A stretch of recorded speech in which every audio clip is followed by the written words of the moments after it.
ನಮಸ್ಕಾರ ವೀಕ್ಷಕರೇ, ರಿಪಬ್ಲಿಕ್ ಕನ್ನಡದಲ್ಲಿ ವಿಶೇಷ ಅತಿಥಿ ಒಬ್ಬರಿದ್ದಾರೆ. ಬೀದರ್ ಲೋಕಸಭಾ ಕ್ಷೇತ್ರದ ಬಿಜೆಪಿ ಅಭ್ಯರ್ಥಿ, ಸತತ ಹ್ಯಾಟ್ರಿಕ್ ಗೆಲುವಿನ ನಿರೀಕ್ಷೆಯಲ್ಲಿದ್ದಾರೆ ಕೇಂದ್ರ ಮಂತ್ರಿಗಳು ಕೂಡ.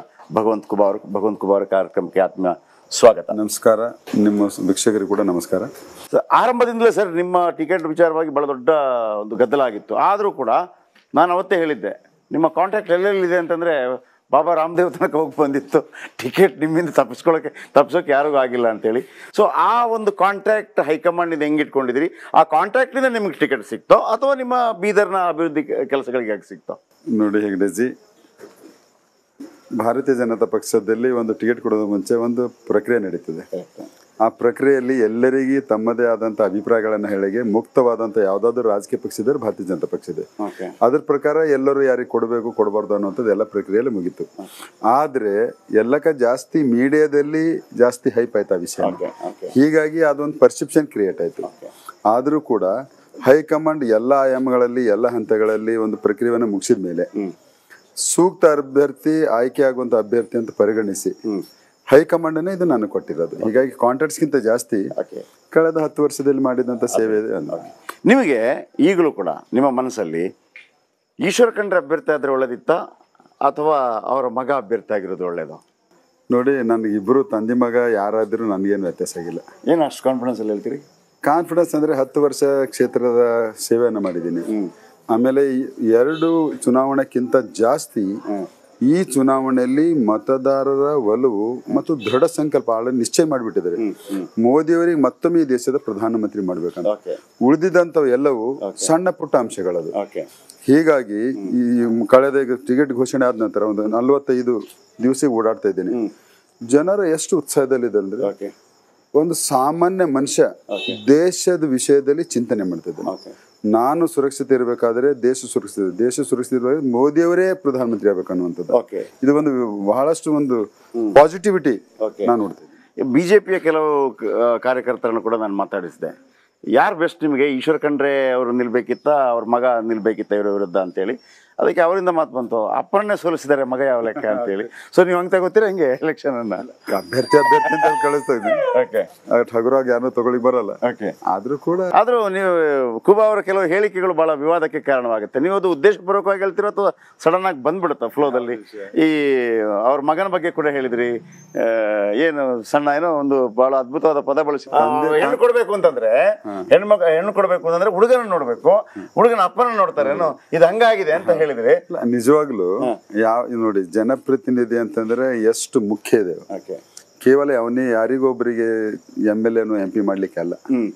ಇದು ಮತದಾರರ ಒಂದು ಅಭಿವೃದ್ಧಿ ಮತ್ತು ವಿಕಾಸಕ್ಕಾಗಿ ನಡೆಯುವಂತ ಚುನಾವಣೆ ಪ್ರಕ್ರಿಯೆ. ಅದರಲ್ಲಿ ಎಲ್ಲವೂ ರೀತಿ ಸ್ವಲ್ಪ ತನಗೆ ಹಿತವರು ಯಾರು ಅನ್ನುವಂತರ ನಾನು ನೋಡಿ ಮತದಾನವನ್ನು ಮಾಡ್ಬೇಕಾಗ್ತದೆ. ಹೀಗಾಗಿ ನಾವು ಒಂದು ಹೆಣ್ಣು ಕೂಡ ಕಾಲಕ್ಕೆ ಅವ್ರ ಮನೆತನ ನೋಡ್ತೀವಿ, ತಂದೆ ತಾಯಿಯನ್ನ ನೋಡ್ತೀವಿ, ಮಗನನ್ನು ಕೊಡ್ತೀವಿ. ಈಗ ಇವು ಮೂರಲ್ಲಿ ಯಾವ್ದಾರ ಒಂದು ಹೊಂದಾಣಿಕೆ ಆಗ್ಲಿಲ್ಲ ಅಂದ್ರೆ ನಾವು ಕೊಡುದಿಲ್ಲ.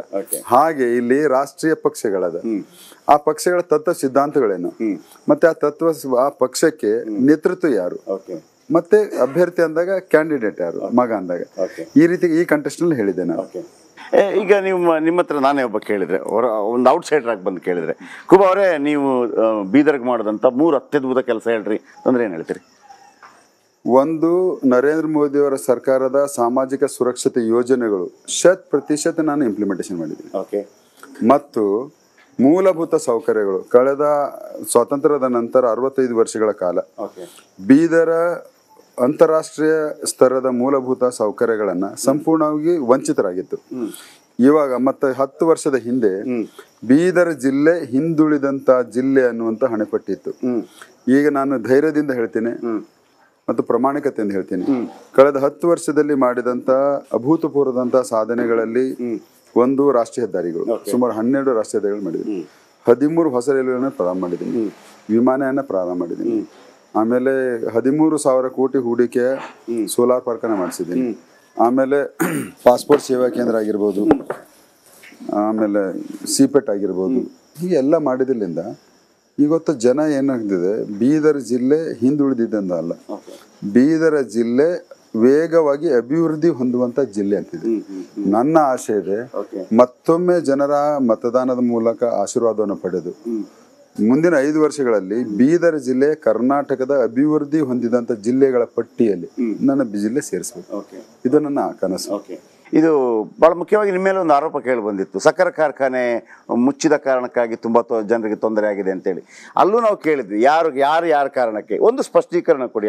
ಆಸ್ ಎಂ ಪಿ ನಾನು ಒಂದು ಸಹಕಾರ ಕ್ಷೇತ್ರದಲ್ಲಿ ಇಲ್ಲಿಯವರೆಗೆ ನಾನು ಯಾವುದು ನೇರವಾಗಿ ಹಸ್ತಕ್ಷೇಪ ಇಲ್ಲ. ಮತ್ತೆ ಯಾವ ಫ್ಯಾಕ್ಟ್ರಿ BSSK ನಾವು ಮಾತಾಡ್ತೀವೋ ಅದನ್ನ ಅನೇಕ ವರ್ಷಗಳ ಕಾಲ ಈ ಈಶ್ವರ್ ಖಂಡ್ರೆ ಅವರ ಪರಿವಾರದವರೇ ಅದಕ್ಕೆ ಅಧ್ಯಕ್ಷರಾಗಿದ್ದರು.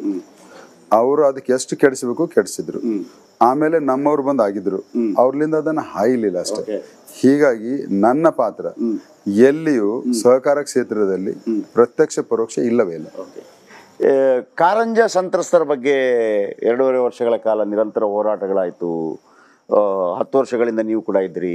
ಇದಕ್ಕೊಂದು ಪರಿಪೂರ್ಣವಾದಂಥ ಏನಾದರೂ ಕನ್ಕ್ಲೂಷನ್ ಇದೆಯಾ, ಅಥವಾ ಇದು ಹಿಂಗೆ ನಡೆಯುತ್ತೆ ಸರ್? ನೋಡಿ, ಪ್ರಾಮಾಣಿಕವಾಗಿ ಹೇಳಬೇಕಾದ್ರೆ ಆ ಯೋಜನೆ ರಾಜ್ಯ ಸರ್ಕಾರದ ಯೋಜನೆ. ರಾಜ್ಯ ಸರ್ಕಾರ ಯೋಜನೆ ಪರಿಹಾರ ಕೊಡಬೇಕಾದ್ರೆ ಸುಮಾರು 1000 ಕೋಟಿ ಬೇಡಿಕೆ ಇದೆ. ಹೀಗಾಗಿ ಯಾವುದೇ ಸರ್ಕಾರಗಳು ಬಂದಿದ್ರು ಕೂಡ ಅದನ್ನ ರೈತರ ಬೇಡಿಕೆ ಈಡೇರಿಸುವ ಹಂತಕ್ಕೆ ತಲುಪ್ತಾ ಇಲ್ಲ. ಹೀಗಾಗಿ ಇದರಲ್ಲಿ ಕೇಂದ್ರ ಸರ್ಕಾರದ ಪಾತ್ರ ಇಲ್ಲವೇ ಇಲ್ಲ. ಆ ಯೋಜನೆ ಇರೋದಕ್ಕೆ ರಾಜ್ಯ ಸರ್ಕಾರ. ಹೀಗಾಗಿ ಇದನ್ನ ಇತ್ಯರ್ಥ ಮಾಡಬೇಕಾಗಿದ್ದು ರಾಜ್ಯ ಸರ್ಕಾರ. ಅದನ್ನ ಈಗ ಉಸ್ತುವಾರಿ ಮಂತ್ರಿಗಳು ಈಶ್ವರ್ ಖಂಡ್ರೆ ಇದ್ದಾರೆ. ಅವ್ರು ವಿರೋಧ ಪಕ್ಷದಾಗಿದ್ದಾಗೆ ಅನೇಕ ಬಾರಿ ಈ ಹೇಳಿಕೆಗಳನ್ನ ಕೊಟ್ಟಿದ್ದಾರೆ, ವಿಧಾನಸೌಧದಲ್ಲಿ ಚರ್ಚೆಗಳನ್ನು ಮಾಡಿದ್ದಾರೆ, ರೈತರಿಗೆ ಹೋಗಿ ಸಾಂತ್ವನ ಹೇಳಿದ್ದಾರೆ. ಇವಾಗ ನೀವೇ ಅಧಿಕಾರದಲ್ಲಿದ್ರಿ, ದಯಮಾಡಿ ಮಾಡಿಸಿಕೊಡಿ, ನಾವು ನಿಮ್ಗೆ ಸಪೋರ್ಟ್ ಮಾಡ್ತೀವಿ. ಒಬ್ರು ಕೇಂದ್ರ ಸಚಿವರು, 2 ಸಚಿವರು ಸ್ಟೇಟ್ ಸಚಿವರು ಇದ್ದಾರೆ. ಹೆಂಗಿರ್ಬೋದು ಫೈಟು? ಕಳೆದ ಬಾರಿ 1,16,782 ಸಮಥಿಂಗ್. ನೋಡಿ, ಕಳೆದ ಬಾರಿ 3 ಸಚಿವರಿದ್ರು. ಆಮೇಲೆ ಅವ್ರ ನಾಮಿನೇಷನ್ಗೆ ಮುಖ್ಯಮಂತ್ರಿಗಳು 18 ಕ್ಯಾಬಿನೆಟ್ ಸಚಿವರ ದಂಡ ಬಂದಿತ್ತು. ಈ ಸರಿ ಅದಕ್ಕಿಂತನೂ ಈಸಿ ಇದೆ.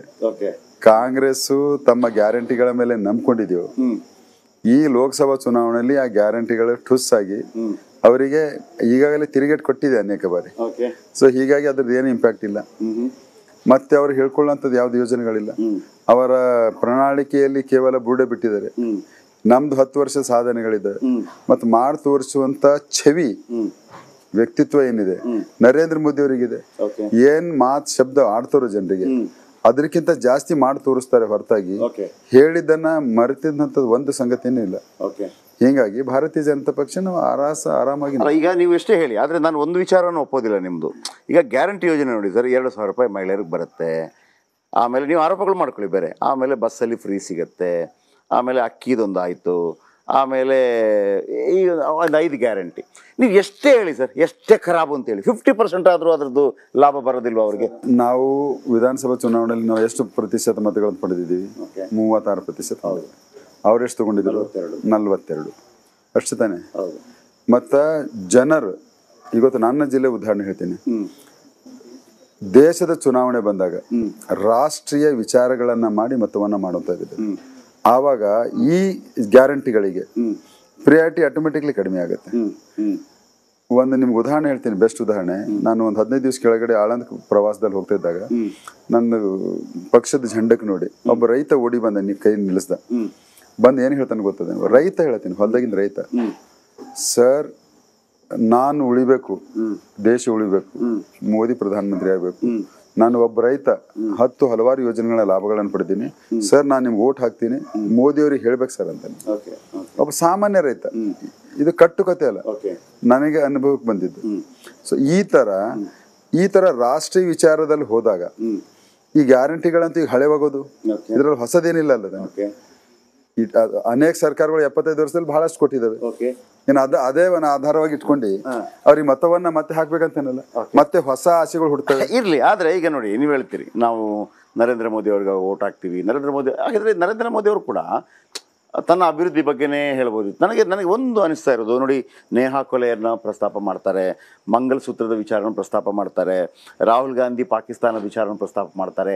ಯಾವತ್ತೂ ಕಳೆದ 10 ವರ್ಷಗಳಲ್ಲಿ ಇಂಥ ಎಲಿಮೆಂಟ್ಸ್ಗಳನ್ನು ಮಾತನಾಡೋದು ನರೇಂದ್ರ ಮೋದಿ ಅವರು ಈ ಬಾರಿ ಮಾತಾಡ್ತಾ ಇದ್ದಾರೆ ಅಂತಂದ್ರೆ ಅದನ್ನ ಒಬ್ಬ ಜನಸಾಮಾನ್ಯ ಹೆಂಗ್ ತಿಳ್ಕೋಬೇಕು ಅಂತ, ಇದು ಅನಿವಾರ್ಯತೆ ಇತ್ತ ಅಂತ ನಿಮ್ಮ ಪ್ರಕಾರ? ಕಾಂಗ್ರೆಸ್ಸಿನವರು ತುಷ್ಟೀಕರಣದ ರಾಜನೀತಿಯ ಮಿತಿಯನ್ನು ಎಷ್ಟು ಮಾಡಿದ್ದಾರೆ? ವಿಧಾನಸೌಧದಲ್ಲಿ ಪಾಕಿಸ್ತಾನ ಜೈಘೋಷ ಹಾಕಿದ್ದಾರೆ. ಮುಖ್ಯಮಂತ್ರಿಗಳು ಉಪಮುಖ್ಯಮಂತ್ರಿಗಳು ಎಲ್ಲ ಮಂತ್ರಿಮಂಡಲ ಪರೋಕ್ಷವಾಗಿ ಇಲ್ಲ ಪ್ರತ್ಯಕ್ಷವಾಗಿ ಇಲ್ಲ ಅವ್ರು ಅಂದಿಲ್ಲ ಅನ್ನುವಂತ ಬಚಾವ್ ಮಾಡ್ಲಿಕ್ಕೆ ಬಂದಿದ್ರು. ಇದು ಸರಿನಾ? ಇವತ್ತ ನೇಹ ಪ್ರಕರಣದಲ್ಲಿ ಕೂಡ ಅವ್ರದ್ದು ಪ್ರೇಮದ ವಿಷಯ ಇದೆ ಅಂತ ಹೇಳಿದ್ರು. ಇದು ಸರಿನಾ? ಇವತ್ತ ಅನೇಕ ಬಾಂಬ್ ಬ್ಲಾಸ್ಟ್ಗಳದ್ದು ಅವ್ರಿಗೆ ಬಚಾಯಿಸ್ಲಕ್ ಹೋದ್ರು. ಇವತ್ತ ಕರ್ನಾಟಕ ಇದು ಕಾಂಗ್ರೆಸ್ಸಿನ ಪ್ರಣಾಳಿಕೆಯಲ್ಲಿ 370 ವಿಧಿಯನ್ನ ಮತ್ತೆ ನಾವು ಪುನರ್ಸ್ಥಾಪನೆ ಮಾಡ್ತೀವಿ ಅಂತ. ಇದು ಸರಿನಾ? ಮತ್ತೆ CAA ನಾವು ತೆಗೆದು ಹಾಕ್ತೀವಿ ಅಂತ, ಟ್ರಿಬಲ್ ತಲಾಕ್ ತೆಗೆದು ಹಾಕ್ತಿದ್ರೆ ಅಂದ್ರೆ ಕಾಂಗ್ರೆಸ್ಸಿನವರು ಯಾವ ಒಂದು ಅಲ್ಪಸಂಖ್ಯಾತ ವರ್ಗಕ್ಕೆ ಗುರಿಯಾಗಿ ಇಟ್ಕೊಂಡಿದ್ದಾರೆ. ಹಾಗಾದ್ರೆ ಬಹುಸಂಖ್ಯಾತರಿಗೆ ಹಿತವಂತದನ್ನ ಯಾರು ನೋಡ್ಬೇಕು? ಒಂದು ರಾಷ್ಟ್ರ ಹಿತಕ್ಕಾಗಿ ಮೋದಿಯವರು ಏನು ತಪ್ಪಿದೆ? ಒಂದು ಜಿಹಾದಿ ಎಲಿಮೆಂಟ್ ಅನ್ನ ಒಂದು ನೇಹಾನ ಒಂದು ಕೊಲೆ ಮಾಡಿದಾಗ ಪ್ರಧಾನ ಮಂತ್ರಿಯಾಗಿ ಹೇಳ್ಬೇಕಂತ ಸಂದರ್ಭ ಬಂದಾಗ ಸೂಕ್ತ ಅನ್ಸಿದಾಗ ಹೇಳಲೇಬೇಕು. ದೇಶ ಕೇವಲ ಯಾವುದೋ ಗ್ಯಾರಂಟಿಗಳನ್ನ ಕೊಟ್ಟು ಹೊಟ್ಟಿ ತುಂಬಿಸೋದಲ್ಲ, ಒಂದು ಮಾನಸಿಕವಾಗಿ ಪ್ರತಿಯೊಬ್ಬ ನಾಗರಿಕನಿಗೆ ಸ್ವಾವಲಂಬದ ಮತ್ತು ಸ್ವಾಭಿಮಾನದ ಬದುಕನ್ನು ಕೊಡಬೇಕು. ನಮ್ಮ ಭಾರತದ ಸಂಸ್ಕೃತಿ ಮತ್ತು ಪರಂಪರೆಯನ್ನ ಇಡೀ ವಿಶ್ವಕ್ಕೆ ಮಾದರಿಯಾಗಿದೆ, ಅದನ್ನ ಮರೆಯುವಂತದಿಲ್ಲ. ಅದರಲ್ಲೇ ಕೂಡ ತಗೊಳ್ಬೇಕು. ಅಂದಾಗ ಮಾತ್ರ ಮನುಷ್ಯರ ತನ್ನ ಪ್ರತಿಯೊಬ್ಬ ನಾಗರಿಕನ ಜನಜೀವನದಲ್ಲಿ ಆಸೆ ಆಕಾಂಕ್ಷೆಗಳಿಗೆ ಹುಟ್ಟುತ್ತವೆ. ಆಸೆ ಆಕಾಂಕ್ಷೆಗಳಿಗೆ ಹುಟ್ಟಿದಾಗ ಆ ವ್ಯಕ್ತಿ ಏನಾದ್ರೂ ಪರಿಶ್ರಮವನ್ನು ಹಾಕಿ ನಾನು ಕೂಡ ಎಲ್ಲರಂತೆ ಗೌರವದಿಂದ ಬದುಕ್ಬೇಕಂತಾನೆ. ಕೇವಲ ಕಾಂಗ್ರೆಸ್ನವರು 65 ವರ್ಷಗಳ ಅಧಿಕಾರ ಮಾಡಿದ್ರು ಕೂಡ ಅವ್ರದ್ದು ಹೇಗಿತ್ತು ಅಟಿಟ್ಯೂಡ್ ಅಂದ್ರೆ, ನಾವು ಕೊಡುವವರಿದ್ದೀವಿ, ನೀವು ಬೇಡುವವರಿದ್ದೀರ, ಸದಾ ನಾವು ಬೇಡುವ ಮಾನಸಿಕತೆಯಲ್ಲೇ ನೀವು ಬದುಕಬೇಕು, ನಾವು ನಿಮ್ಮನ್ನ ಅದರಲ್ಲಿ ಹಾವಿಯಾಗಿ ಮಾಡ್ತೀವಿ ಅಂತ. So this is the way. ಇದು ವ್ಯತ್ಯಾಸ ಇದೆ ನರೇಂದ್ರ ಮೋದಿ. ನನಗೆ ಬಹಳ ಆಶ್ಚರ್ಯ ಆಗ್ತಿರೋದು, ಈ ನಿಮ್ಮಲ್ಲೇ ನಾಯಕರಿದ್ರಲ್ಲ ಕೆಲವರೆಲ್ಲ, ಕೂಬಾ ಅವರಿಗೆ ಟಿಕೆಟ್ ಕೊಡಬೇಡಿ ಅಂತ ಹೇಳಿದಂಥವ್ರು, ಹೆಂಗೆ ಅವರನ್ನೆಲ್ಲ ಮ್ಯಾನೇಜ್ ಮಾಡಿದ್ರಿ? ಏನು ಮುಲಾಮು, ಏನು ಮಂತ್ರದಂಡ ನಿಮ್ಮ ಹತ್ರ ಇದೆ? ಮುಲಾಮಿ ಏನಲ್ಲ ಹೆಗಡೆಜಿ, ಭಾರತೀಯ ಜನತಾ ಪಕ್ಷ ಒಂದು ವ್ಯವಸ್ಥೆ ಇದೆ. ಟಿಕೆಟ್ ಕೊಡುವ ಹಂತದವರೆಗೆ ಅವರವರ ಅಭಿಪ್ರಾಯಗಳನ್ನು ತಿಳಿಸಿದ್ರು. ನಾನು ಅವರ ಅಭಿಪ್ರಾಯ ತಿಳಿಸಿದಂತೆ ವಿರೋಧ ಮಾಡಿದ್ರೆ ನಾನು ತಿಳಿಸ್ಕೊಳ್ಳಿಲ್ಲ. ಅಭಿಪ್ರಾಯ ಮುಕ್ತವಾಗಿ ಕೊಟ್ಟಿದ್ದಾರೆ. ಈಗ ಸಿಕ್ತು, ಅವ್ರ ಕನ್ಕ್ಲೂಷನ್ ಬಂದ್ರು, ಆಯ್ತಪ್ಪ ಪಕ್ಷ ನಿರ್ಣಯ ತಗೊಂಡಿದೆ, ಈಗ ನಿರ್ಣಯ ತಕ್ಕಂತೆ ನಾವು ಕೆಲಸ ಮಾಡಬೇಕು. ನೇರವಾಗಿ ಇದನ್ನ ಹೇಳ್ಕೊಂಡು ಕೆಲಸ ಮಾಡ್ತಾ ಇದ್ದಾರೆ, ಮತ್ತೇನು ಇಲ್ಲ. ಮತ್ತೊಂದು ಕಡೆ ಈಗ ನೀವು ಹೇಳ್ತೀರಿ ನಿಮ್ಮಲ್ಲಿ ಏನು ಪ್ರಾಬ್ಲಮ್ ಇಲ್ಲ, ಎಲ್ಲ ಸರಿಯಾಗಿದೆ ಅಂತೇಳಿ. ಹಾಗಿದ್ರೆ ಕಾಂಗ್ರೆಸ್ನಲ್ಲಿ ರಾಜಶೇಖರ್ ಪಾಟೀಲ್ ಉಮ್ನಾಬಾದ್ ಇನ್ನೊಬ್ರು ಅವ್ರದ್ದೇನಾದ್ರು ಆಂತರಿಕ ಪ್ರಾಬ್ಲಮ್ ಆಗ್ಬೋದಾ ಅವರಿಗೆ? ಖಂಡಿತವಾಗಿಯೂ ಇದೆ. ನಮ್ಮಲ್ಲಿ ಕೇಡ್ರೆ ಬೇಸ್ಡ್ ಇದೆ. ಅವ್ರ ಹತ್ರ ಕೇಡ್ರಲ್ಲ, ವ್ಯಕ್ತಿ ಸೆಂಟ್ರಿಕ್ ಇದೆ, ವ್ಯಕ್ತಿ ಸೆಂಟ್ರಿಕ್ ಇದೆ.